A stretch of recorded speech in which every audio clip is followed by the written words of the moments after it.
ರಾಜ್ಯದಲ್ಲಿ ವಿಪರೀತ ಬಿಸಿಲಿನಿಂದ ಸನ್ಸ್ಟ್ರೋಕ್ ಆತಂಕ ಶುರುವಾಗಿದೆ. ಬೆಳಗಾವಿಯಲ್ಲೂ ಸಿದ್ಧವಾಯಿತು ಸನ್ಸ್ಟ್ರೋಕ್ ವಾರ್ಡ್.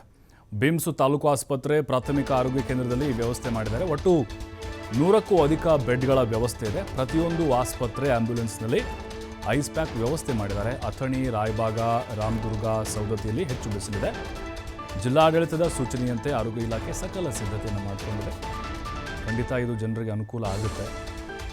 ಯಾಕೆಂದರೆ ಸಾಕಷ್ಟು ಜನರಿಗೆ ಗೊತ್ತಿರೋದಿಲ್ಲ ಈ ಟೈಮ್ನಲ್ಲಿ ಏನು ಮಾಡಬೇಕು ಅಂಥೇಳಿ.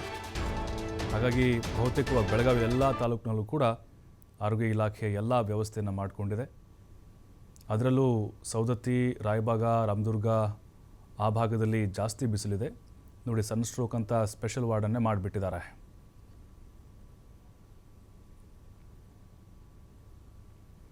ಈ ಬಗ್ಗೆ ನಮ್ಮ ಪ್ರತಿನಿಧಿ ಶ್ರೀಧರ್ DH ಅವ್ರನ್ನ ಮಾತಾಡಿಸಿದ್ದಾರೆ, ನೋಡೋಣ. ರಾಜ್ಯದಲ್ಲಿ ಈಗ ಸನ್ಸ್ಟ್ರೋಕ್ ಆತಂಕ ಹೆಚ್ಚಾಗಿದೆ. ಯಾಕಂದರೆ ರಾಜ್ಯದಲ್ಲಿ ಈಗ ಬಿಸಿಲಿನ ತಾಪ ಕೂಡ ದಿನದಿಂದ ದಿನಕ್ಕೆ ಹೆಚ್ಚಾಗ್ತಿರ್ತಕ್ಕಂಥದ್ದು. ಅದರಲ್ಲೂ ಕೂಡ ಗಡಿ ಜಿಲ್ಲೆ ಬೆಳಗಾವಿ ಕೂಡ ಏನು 36ರಿಂದ 38 ಡಿಗ್ರಿ ಸೆಲ್ಸಿಯಸ್ನಷ್ಟು ಉಷ್ಣಾಂಶ ಇರ್ತಕ್ಕಂಥ ಹಿನ್ನೆಲೆಯಲ್ಲಿ ಬೆಳಗಾವಿ ಜಿಲ್ಲೆಯಲ್ಲಿ ಕೂಡ ಏನು ಪ್ರಮುಖವಾಗಿ ಆರೋಗ್ಯ ಇಲಾಖೆಯಿಂದ ಒಂದೊಂದು ಮುಂಜಾಗ್ರತಾ ಕ್ರಮಗಳನ್ನು ತೆಗೆದುಕೊಳ್ಳಲಾಗಿದೆ. ಸನ್ಸ್ಟ್ರೋಕ್ ವಾರ್ಡ್ಗಳನ್ನು ಮಾಡಲಾಗಿದೆ.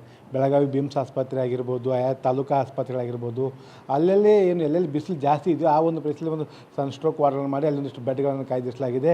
ಈ ರೀತಿಯ ಒಂದು ಐಸ್ ಪ್ಯಾಕ್ಗಳು, ಯಾಕಂದರೆ ಆಯಾ ಒಂದು PSCಗಳಲ್ಲಿ ಈ ರೀತಿಯ ಒಂದು ಡೀಪ್ ಫ್ರೀಜರ್ ಇರುತ್ತೆ, ಅಲ್ಲಿ ಐಸ್ ಪ್ಯಾಕ್ಗಳು ಇರ್ತಕ್ಕಂಥದ್ದು. ಬನ್ನಿ ಕೇಳೋಣ, ಎಷ್ಟು ಬೆಡ್ಗಳನ್ನು ಇಲ್ಲಿ ಸಿದ್ಧತೆ ಮಾಡ್ಕೊಳ್ಳಲಾಗಿದೆ ಸರ್? ಆ್ಯಕ್ಚುಲಿ ಸನ್ಸ್ಟ್ರೋಕ್ ಬಗ್ಗೆ ಯಾವ ರೀತಿ ಒಂದು ಸಿದ್ಧತೆ ಮಾಡ್ಕೊಂಡಿದ್ರಿ?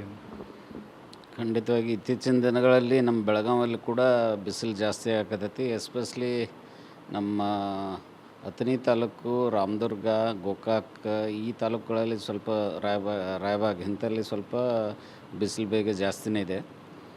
ಬಿಸಿಲು ಬೇಗೆಯಿಂದ ಹೇಗೆ ನಾವು ರಕ್ಷಿಸ್ಕೋಬೇಕು ಅನ್ನೋದಕ್ಕೆ ಮಾನ್ಯ ಜಿಲ್ಲಾಧಿಕಾರಿಗಳ ಅಧ್ಯಕ್ಷತೆಯಲ್ಲಿ ಈಗ ಕಳೆದ ಒಂದು ತಿಂಗಳಿಂದ ನಾವು ಒಂದು ಅವೇರ್ನೆಸ್ ಪ್ರೋಗ್ರಾಮನ್ನು ಮಾಡ್ತಿದ್ವಿ. ವಿವಿಧ ಇಲಾಖೆಗಳ ಮುಖ್ಯಸ್ಥರನ್ನು ಕರೆದು ಮಾನ್ಯ DC ಅವರು ಕೂಡ ಒಂದು ನಿರ್ದೇಶನಗಳನ್ನು ನೀಡಿದ್ದಾರೆ. ಅದೇ ರೀತಿ ನಮ್ಮ ಇಲಾಖೆ ಎಲ್ಲ ಸಿಬ್ಬಂದಿಗಳಿಗೂ ಕೂಡ ಒಂದು ಓರಿಯಂಟೇಷನನ್ನು ಮಾಡಿದ್ದೀವಿ ನಾವು.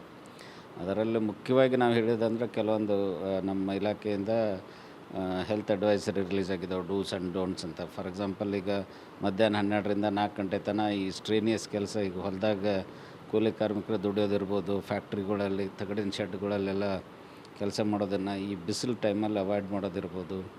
ಅಥವಾ ಈಗ ಇಮಿಡಿಯೇಟಾಗಿ ಏನಾದರೂ ಆದರೆ ಯಾವ ರೀತಿ ಅವನ್ನ ನೆರಳಿದ್ದ ಕಡೆ ತೊಗೊಂಡು ಹೋಗ್ಬೇಕು, ತಣ್ಣೀರು ಬಟ್ಟೆಯಿಂದ ಅವ್ನಿಗೆ ಹೊದಿಸ್ಬೇಕು, ಗಾಡಿ ಹೊಡಿಬೇಕು, ಐಸ್ ಪ್ಯಾಕ್ಗಳನ್ನ ಇಡಬೇಕು, ಅಂದರೆ ರ್ಯಾಪಿಡ್ ಕೂಲಿಂಗ್ ಮಾಡಬೇಕು, ಇಂಥದ್ರ ಬಗ್ಗೆ ಹೇಳೋದಿರ್ಬೋದು.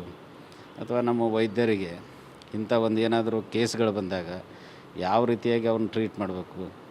ಎಸ್ಪೆಷಲಿ ರ್ಯಾಪಿಡ್ ಕೂಲಿಂಗ್ ಭಾಳ ಇಂಪಾರ್ಟೆಂಟ್ ಇರ್ತೈತೆ. ಸೊ ಇದು ಏನಂದರೆ ಬೆಳಗಾವಿ ಜಿಲ್ಲೆಯಲ್ಲಿ ಈ ಒಂದು ಸನ್ಸ್ಟ್ರೋಕ್ ಆ ರೀತಿಯ ಪ್ರಕರಣಗಳು ಬೆಳಕಿಗೆ ಬಂದರೆ ತಕ್ಷಣವೇ ಆತನ ಪ್ರಾಣವನ್ನು ರಕ್ಷಣೆ ಮಾಡೋದು, ಜೊತೆಗೆ ತಕ್ಷಣಕ್ಕೆ ಏನು ಚಿಕಿತ್ಸೆ ಕೊಡಬೇಕು ಆ ಒಂದು ಚಿಕಿತ್ಸೆ ಕೊಡೋದಕ್ಕೆ ಬೇಕಾದಂಥ ಮೂಲಭೂತ ಸೌಲಭ್ಯಗಳ ಜೊತೆಗೆ ಐಸ್ ಪ್ಯಾಕ್ಗಳು, ಅಂದರೆ ಪ್ರಮುಖವಾಗಿ ಒಂದು ರ್ಯಾಪಿಡ್ ಕೂಲಿಂಗ್ ಮಾಡೋದು ಭಾಳ ಇಂಪಾರ್ಟೆಂಟ್ ಆಗಿದೆ. ಅದರ ಬಗ್ಗೆ ಒಂದು ಈಗಾಗಲೇ ಸಿಬ್ಬಂದಿಗಳು ಎಲ್ಲ ರೀತಿಯ ಏನು ತರಬೇತಿಯನ್ನು ಕೂಡ ಕೊಡಲಾಗಿರ್ತಕ್ಕಂಥದ್ದು.